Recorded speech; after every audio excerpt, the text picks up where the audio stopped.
Hey friend, in this video, I'm going to show you how you only need 4 key plugins to create a great sounding mix, especially a worship mix.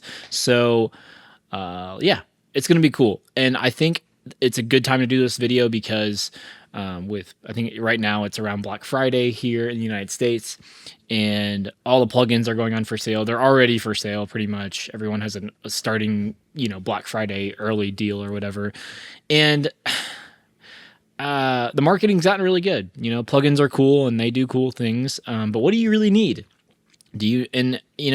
I got lost in that plugin hell, right? Like, that's the best way to put it, is you get lost in this never ending journey of, should I buy this plugin? Should I buy that plugin?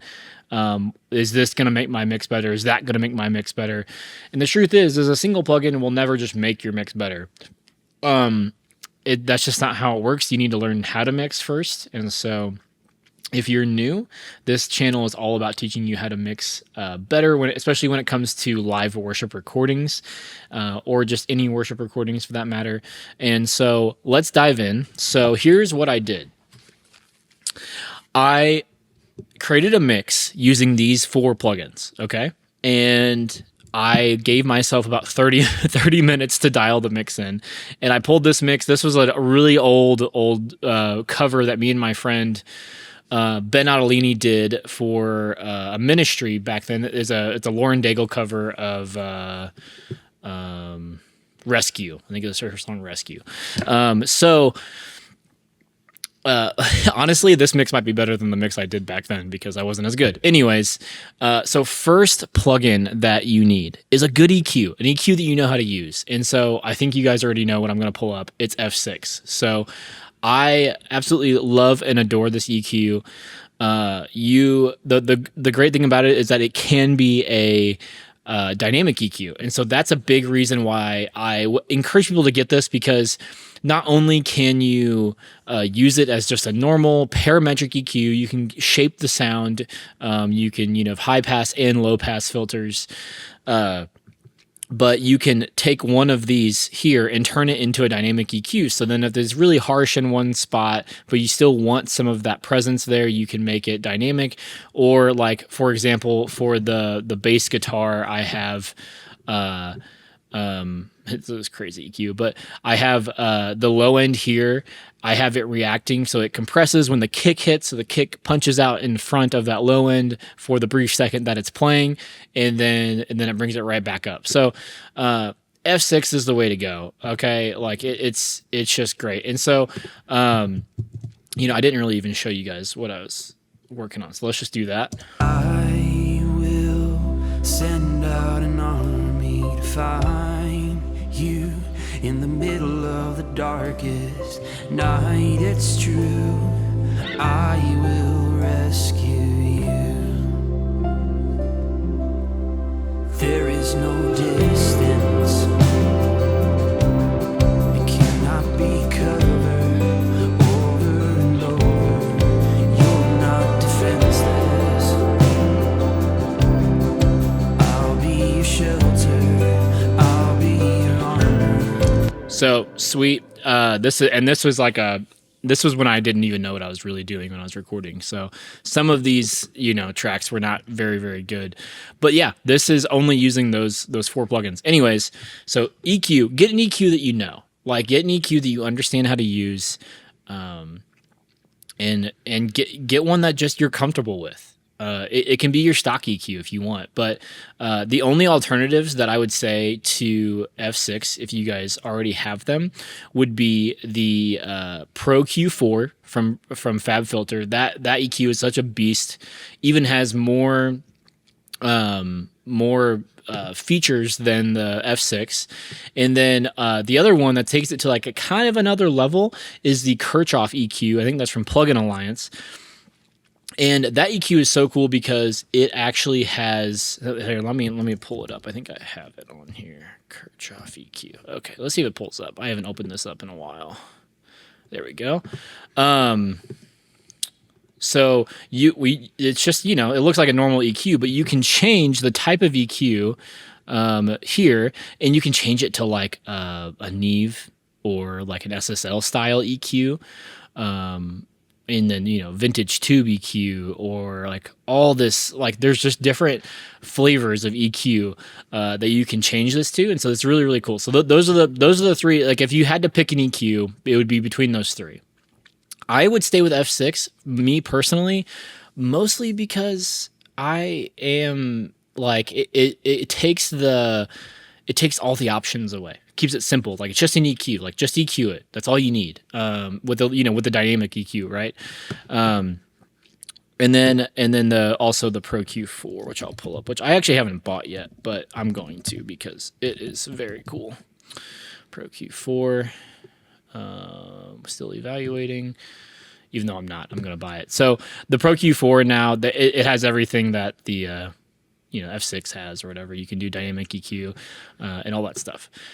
Okay, next plugin is a compressor. So in my opinion, the FabFilter Pro C2 is the go-to if you had to only use one compressor, because it has these different styles, and I love that. Like these are very, very cool and very, very like it's very like quick to start dialing in something. And then also, I'm not gonna lie, I mean I'm not like a huge person on presets on everything, but FabFilter's presets are usually pretty freaking good, to where you just need to like put it on and then adjust maybe your attack and release a little bit and your threshold depending on your source.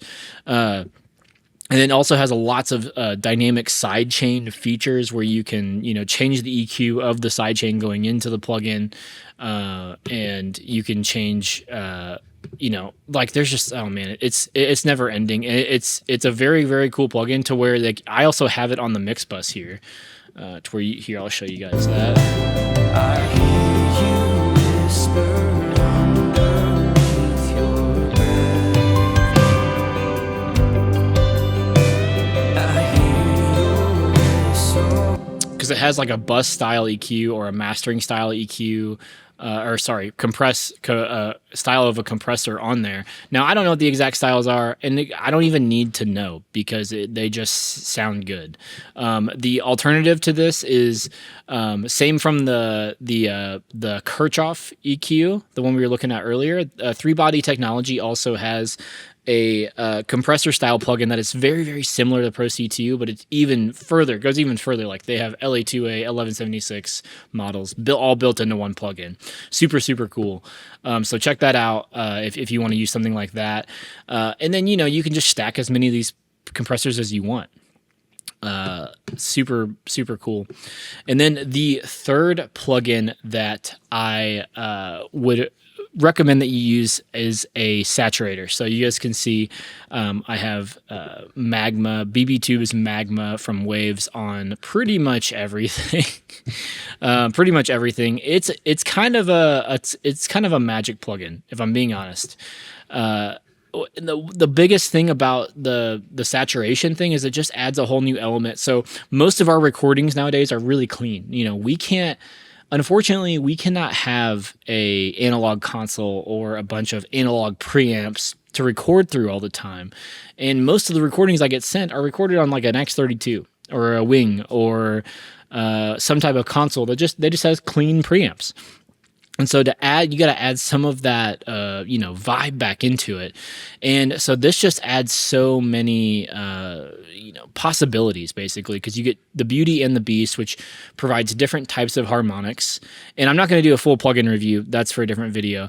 Or you guys, there are plenty of videos on this, but the reason I like this one is because you get those two types. And then you even have this whole type change here. And then you can change the tone pre the saturation, and then post the saturation. You have a dry wet mix knob, and you have the transformer, and then you can even make sure that the low end is not being saturated as badly. You can turn on this bass relief. And so just tons of options and a really killer plugin, but it's not too many. Like it's not a big reason, like you'll see me use plugins similar to this all the time, because I don't want to be so overwhelmed with the options in front of me that it gets me out of the creative aspect of mixing. And so, find a saturator that'll take you out. Like it'll take you, it'll keep you in the actual creative element. A free alternative that I actually really like and I do use quite often is the saturation knob from if I can spell saturation, which apparently I can't. Saturation knob from Softtube. So Softtube makes a bunch of killer plugins, but this one's free, and literally you just do the keep highs, keep lows, or neutral. Honestly, I use it on neutral almost every time, and you don't even need much. Like you need like 5%. So let's just here. I'll actually show that to you guys on something different than the vocal. Let's go to the drums. So right now I've got Magma BB on the drums, okay? And so let me just we'll just A/B it on and off because it's crazy. So let's go here. Oh, let me find a bigger spot.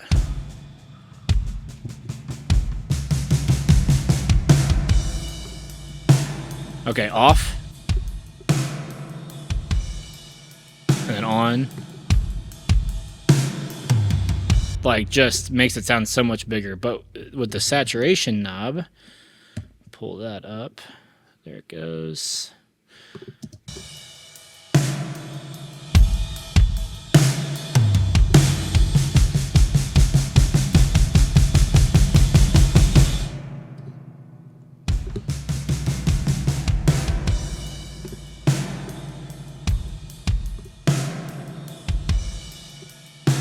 Off. Then on. I mean, even that, like it just, and then you can obviously add different, EQ. We don't even have any EQ on those drums at all, on the drum bus at all. And you know what's funny is I built this whole mix in like roughly about half an hour, maybe 45 minutes, and I don't even think I EQ'd everything. I just didn't feel like I had time to, and I just wanted to, start working on this video for you guys. And and so a lot of this is like it's not even really touched, and it just shows that you don't really need that much. Okay, the last plugin, the fourth plugin, is some type of reverb, something to create space, in my opinion. Now a lot of the stock reverbs kind of sound funny. They're not great. You need a lot of EQ post the reverb to get what you want. So I really like the Valhalla vintage verb. I feel like I can get just about any color of verb that I want because it has the 70s, the 80s, and the now. And the 70s and the 80s also had killer sounding reverbs. And not only can you do that, you have all of these different random spaces that you can choose from, not to mention the amount of presets that it comes with. And it's just a killer, absolutely killer reverb. So this is the only reverb on the entire track. I'm using it on the drums, on the vocals, and I think on the acoustic guitar. Am I using a reverb on the acoustic guitar? Let me look. Oh, no, I'm not even using on the acoustic. Wow. So let's just listen to this chorus second. Actually, let's go to this last chorus here, where everything's kind of sinking in. Never stop marching to reach you in the middle of the hardest fight. That's true. I will rescue you.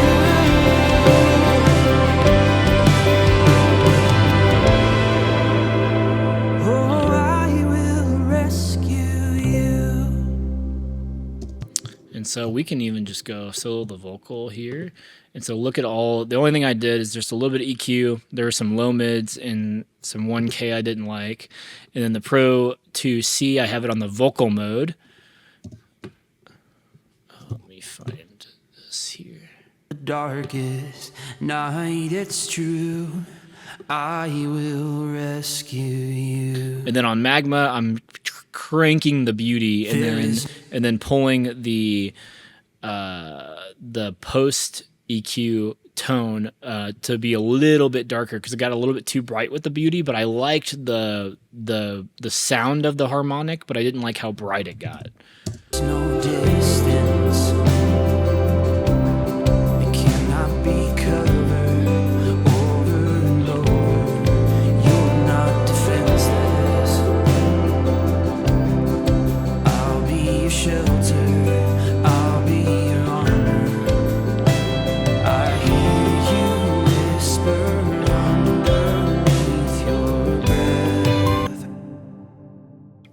here.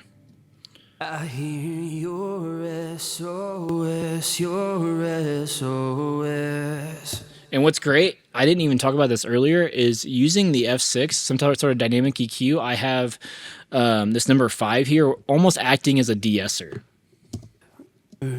You're not defenseless.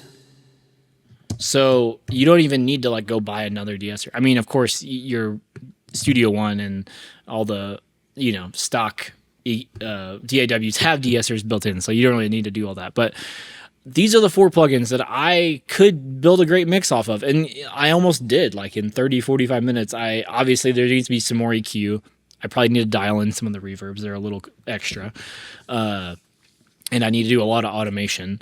But man, like it literally took me no time at all. And it just goes to show you don't need as much as you think you do, especially when you're starting out. Like I made that huge mistake. I've wasted so much money on plugins that I have not used in a long time and maybe will never use again. And it was a waste of money.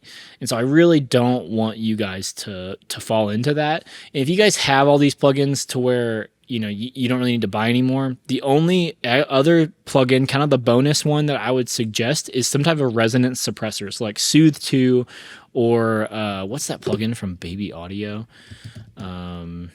Smooth Operator. Plugins like that will go a long way, because you can't always find all the little resonances and stuff like that are happening, especially in a live performance. And you guys like just be very intentional about your plugin buying right now, because like I said, the marketing is so good with these plugins, and you don't really need most of them, unfortunately. And then they're so cool. It's so fun. You get like a high from buying plugins. But I do want to tell you guys what's just one little story before I get off of here. And this hit home for me so much. So I was 19 years old. I'm 33 now, just for reference. So it's been over a decade since this happened. And I was in a band. I was playing guitar for a band, and we were really trying to make it, like tour and do it and be a band, and so we came up with finally about 10 songs that we thought were really, really good. And we're like, you know what, let's go record in a studio in Nashville. And so at that time, I had been recording since I was like 15, but I was not good at all. And I still probably wasn't even good up until a few years ago, if I'm being honest. And we go to the studio, we spend all this money, and luckily one of the guys was friends with the guy who was mixing and producing our album, and so we got to stay in his house, and his mixing room was in his house. So while he was mixing, I actually got to sit there and watch him, and I was like, oh, this is gonna be so cool. I'm gonna write down all the plugins he uses, and I'm gonna like literally do everything that he does. And I am like not even half kidding. He's mixing in Pro Tools. He used the stock EQ, the stock compressors, and the stock reverb for almost everything. Like there were maybe a few extra little plugins here and there, but he literally just sat there and he EQ'd until it was right. And then he compressed until it was right. Until it sounded awesome. And I was like, what is going on? And in that moment, I realized that it was all hype, but that didn't stop me from buying a bunch of plugins. I still, so don't just go willy-nilly buying plugins that or you think are going to make your mix better. Like, be intentional about something that you need, and be conscious of what you actually need. You don't need a billion plugins. I have about 1,000 plugins installed on my hard drive. I bet you I use the same 30 on every mix, and probably don't really need the other 970 for being honest. So be conscious this season. Don't spend money that you don't need to, and remember that, like, why you're mixing. Like, remember think about what the song needs. Because that's ultimately what matters. Is, does the song need you to buy another plugin? Probably not. It probably just needs you to sit with it for a little bit and EQ and compress a little bit better, so that the song can reveal, what it's trying to do and like how it makes the listener feel. Because that's ultimately what matters. Is whenever we're mixing, it's just how can we make the listener feel something, So That's my message for this week. That's the video for this week. Is you can make a great mix off of 4 plugins. So, all right, I love you guys, and I will see you guys on the next video. Bye.